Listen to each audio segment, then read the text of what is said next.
These are the Putz house kits that I sell in my shop at smilemercantile.com. Each pack has different chipboard pieces, translucent door and windows, and instructions for assembly. I'm going to go through how to assemble each of the 4 designs, and then at the end I will cover ideas for painting and decorating. If you are looking for the instructions for just one of the designs in particular, I will have timestamps below so you can skip ahead to the one you want to see. You will want to use a fast drying glue so that you're not sitting around waiting for the pieces to dry. And you might also want to have a straight edge on hand, either a metal ruler, a bone folder, or a plastic scraper to help you fold the score lines and get nice crisp corners.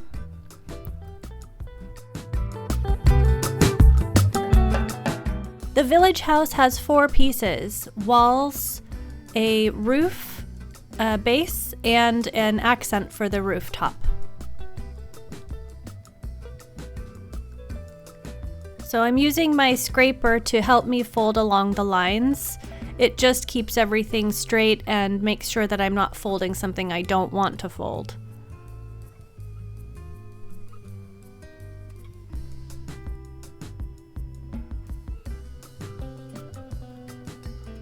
And then the walls will connect with a tab at the back, and I'm just going to add a little bit of glue to that. I'll hold it for about 20 seconds until the glue is set, and then move on to the next piece.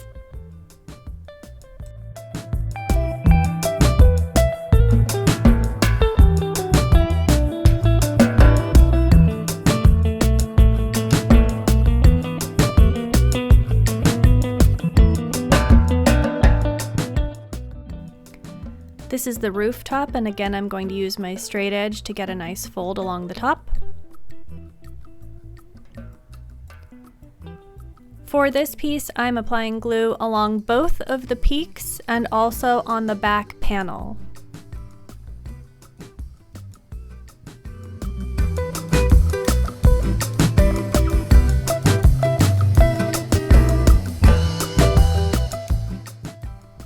When I'm placing this piece, I'm looking to make sure that it's centered and that the eaves are the same on both sides.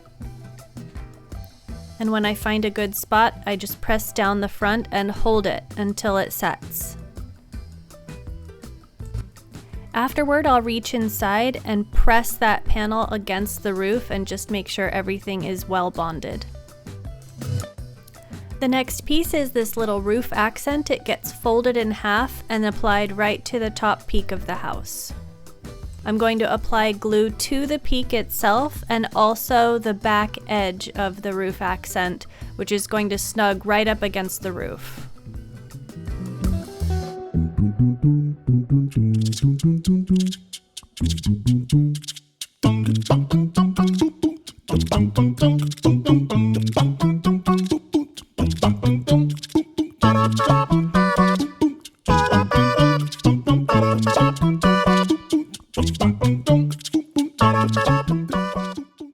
If you are painting your house, this is a good time to do that, and then we can install the door and windows.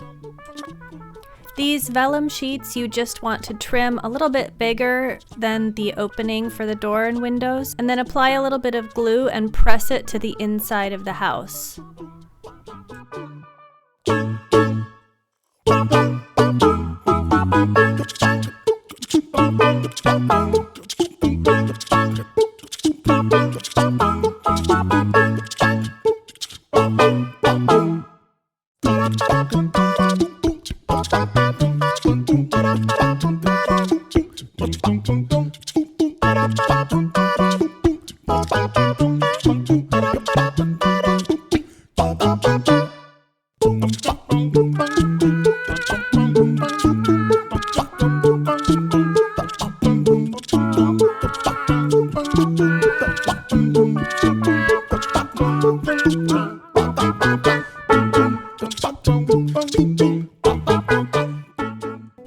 And once the windows are in, I'm going to apply glue to the bottom edge of the house and stick it onto the base.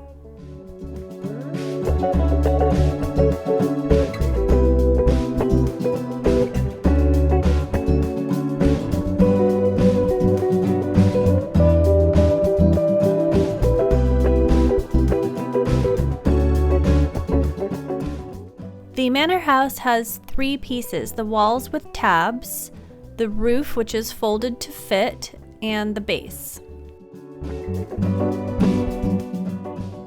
There are 8 tabs along the roof line of this house, so I'm going to use my straight edge to help me get nice folds along these peaks.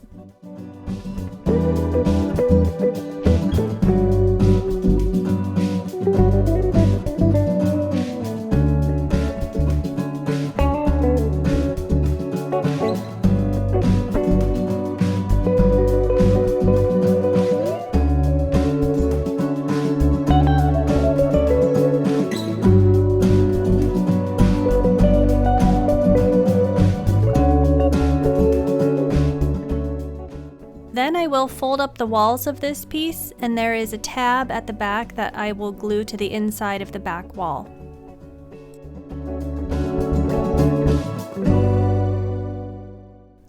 This roof panel has 3 score lines, and we need to fold it into an M shape so that it fits the peaks of the house. So the center score gets folded towards you, and the side scores get folded away from you.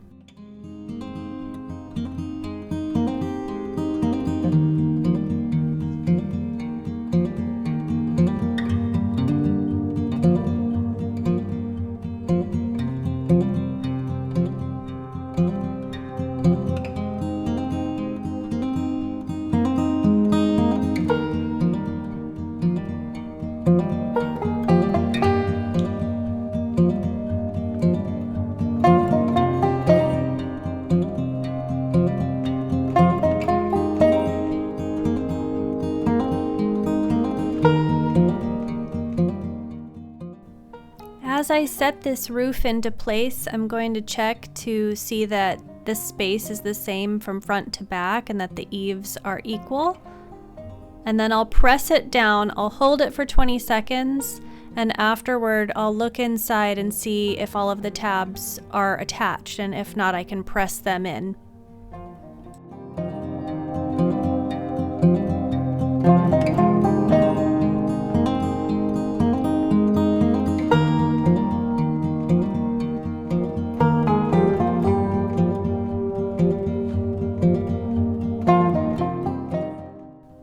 And here I have painted my house, the walls and the roof, and now I will install my windows and my door.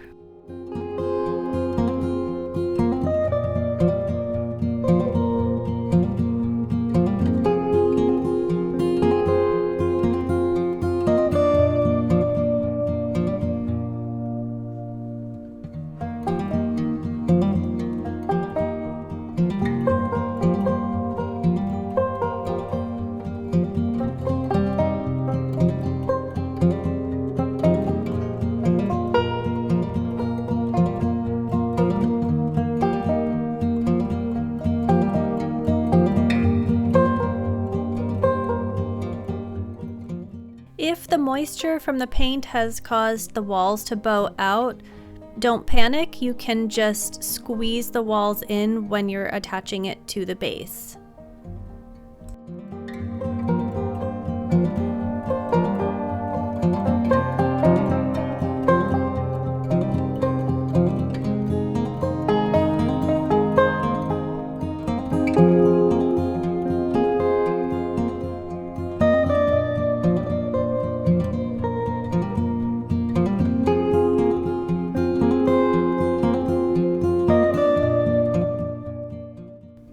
The farmhouse is made of 4 pieces: the walls, the left roof panel, the right roof panel, and the rectangle base. I'm going to use my straight edge to fold all of the tabs and the walls.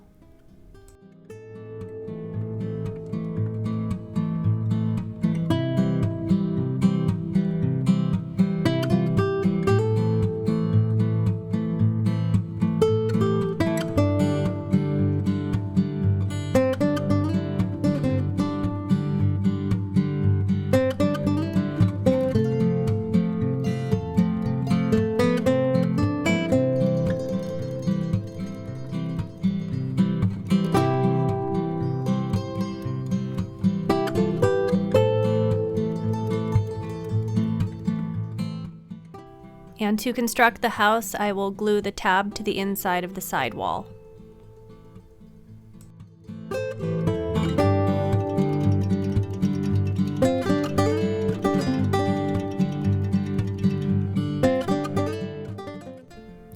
The left roof panel gets installed first, so I'm going to fold that, and then I'll be putting glue on the 4 tabs at the peak of the house.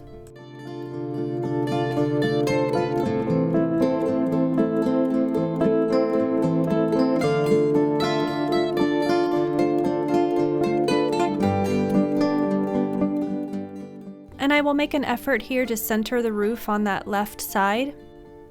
And then I'll press down the other side and hold it until the glue sets. Afterward, I will reach inside and push those tabs against the roof and make sure they have bonded.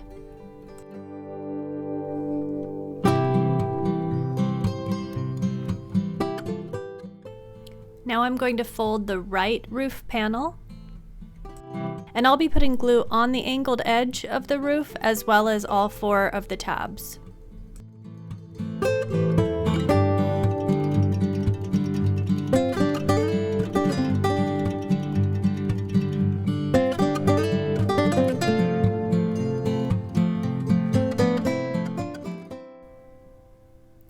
And so I'm going to set this down onto the peak of the house and then push it against the other roof panel.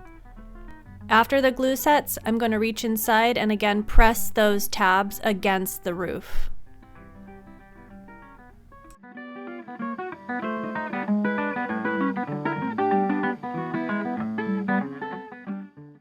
Now I have painted my house and I can install my door and windows.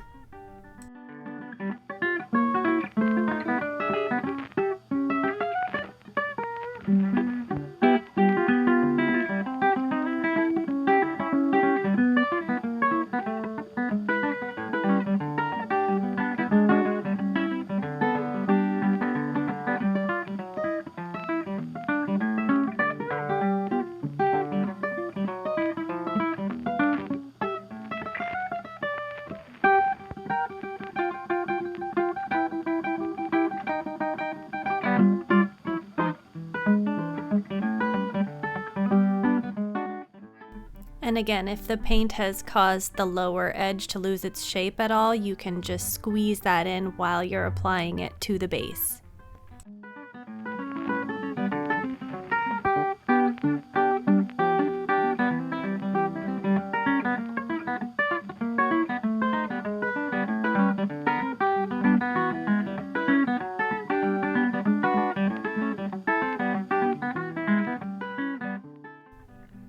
The final house is the Tudor House. This has 6 pieces to it: the walls, a portico that sticks onto the front, a small roof rectangle for the portico, the main roof, the rectangle base, and a little chimney. I'll start by using my straight edge to help me fold the walls and the 4 tabs at the top.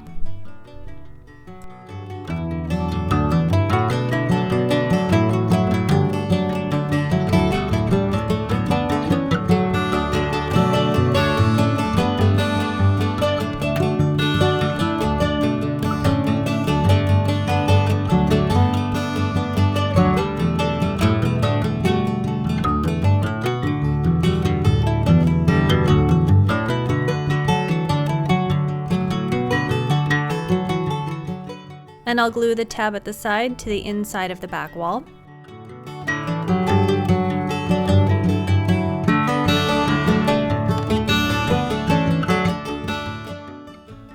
And now folding up the portico, the straight edge really comes in handy with these small tabs.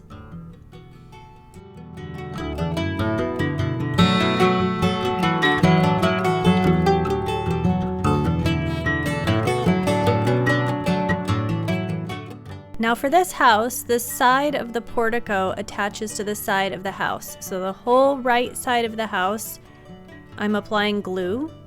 And then I will line up these walls at the back of the house. And I do recommend letting this piece dry before attaching the front of the portico.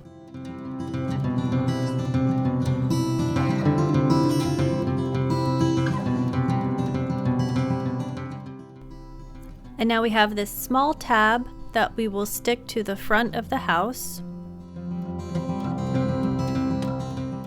And you can look at the house from the bottom to see that you have this piece squared up to the house.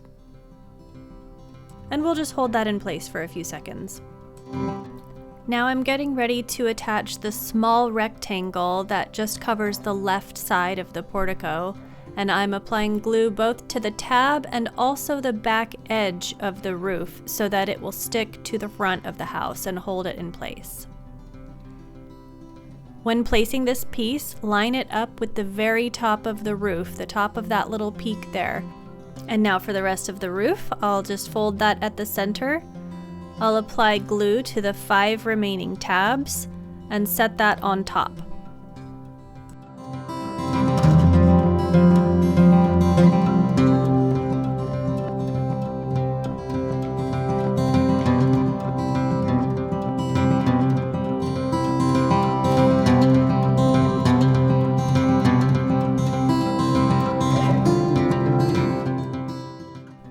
Once again, I'm going to reach inside and just make sure those tabs have made contact with the roof.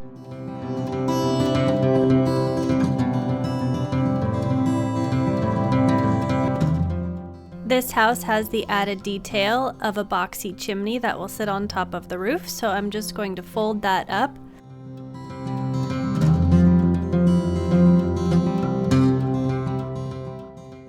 And the side tab fits inside the back of the chimney, and I will glue that in place.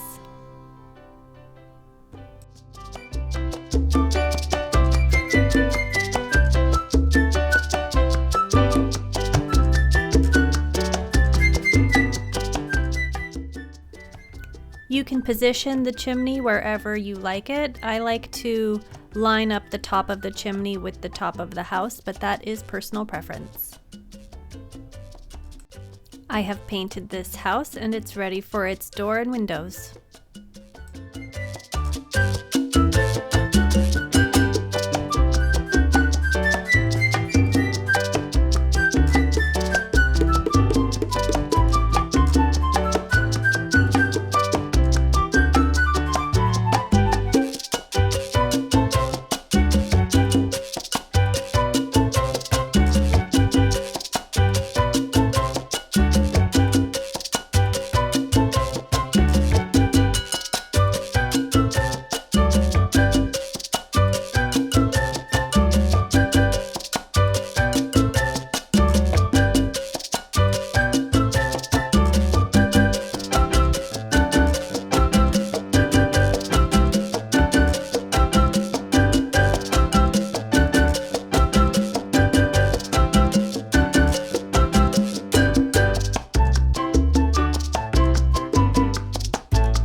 There are so many ways to decorate these houses. You can use just about any kind of craft paint and then add glitter if you like it.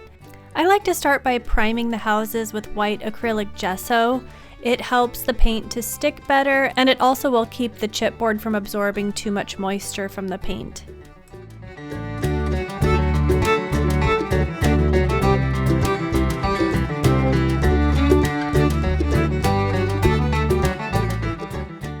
I prefer paints that have a matte finish for these. It looks vintage and is just kind of quaint, but you can choose whatever you like. I'll be applying 2 coats. I'll put the first coat on, let it dry, and then put the second coat on, and that's usually enough to make it nice and opaque. I'll paint the walls, I'll paint the roof, and then I'll install the door and windows, stick the base on, and then put a finishing touch of paint around the base.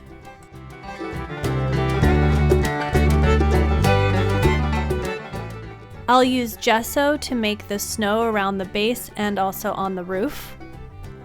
And I like how it looks when there's a lot of layers. If you look at vintage Putz houses, a lot of them are almost crusty with paint. There's so many layers on there, and I like that look. I think it's cute.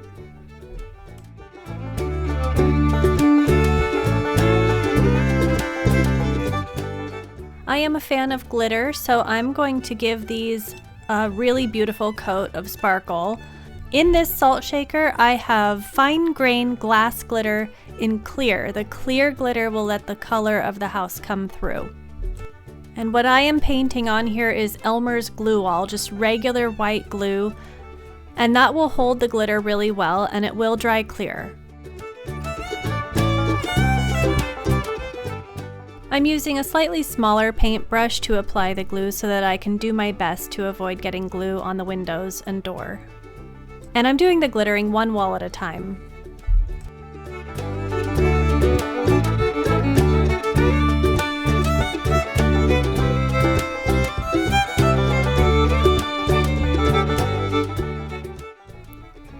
Now I'm just painting the walls and the roof, and I'm not really applying this to the snowy parts. I have plans for snow in a moment.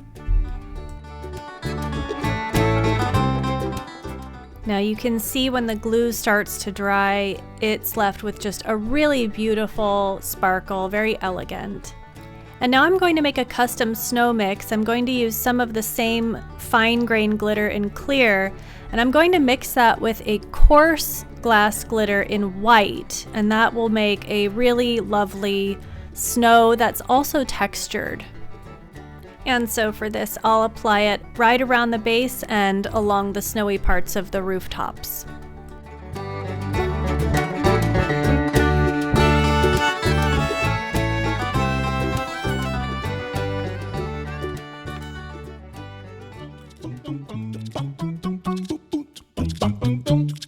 Ba-da-ba.